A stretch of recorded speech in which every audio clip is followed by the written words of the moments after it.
Lionel Gougelot sur Europe 6h51, c'est l'heure de retrouver l'innovation avec Anissé Mbida. Bonjour mon cher Anissé. Bonjour Lionel, bonjour à tous. Alors de nombreuses petites lignes de chemin de fer non rentables ont fermé ces dernières années. C'est un drame d'ailleurs pour certains territoires, mais elles pourraient trouver une seconde vie grâce à un nouveau véhicule. Alors, un véhicule moitié car et moitié train, qu'est-ce que c'est ? Oui, et c'est la SNCF et la start-up Mila qui travaillent dessus, et vous l'avez très bien résumé.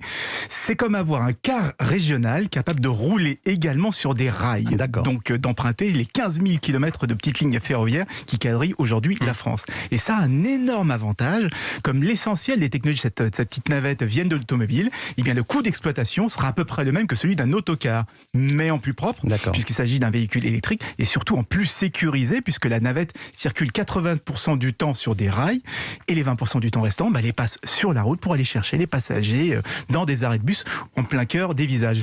Donc c'est à la fois une alternative à la voiture en campagne, et vous l'avez dit, c'est une façon de recycler toutes ces vieilles lignes de chemin de fer qui sont aujourd'hui inexploitées. Ouais, c'est intéressant, mais alors dites-moi, comment on fait cette fameuse navette donc pour entrer et pour sortir des rails par des passages à niveau, tout simplement. Ouais, alors, comme il n'y a pas partout des passages à niveau, il faudra en plus prévoir des aménagements un petit peu spéciaux pour créer tous ces liens entre la route et les voies.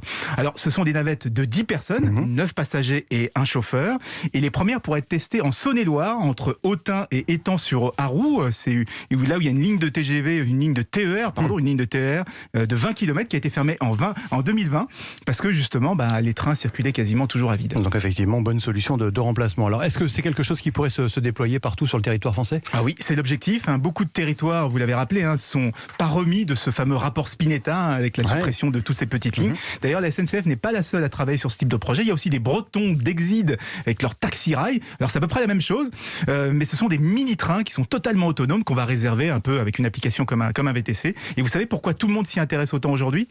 Non. C'est parce qu'à partir de 2024, la SNCF va perdre son monopole. Bien sûr. N'importe qui pourra exploiter des lignes de TER.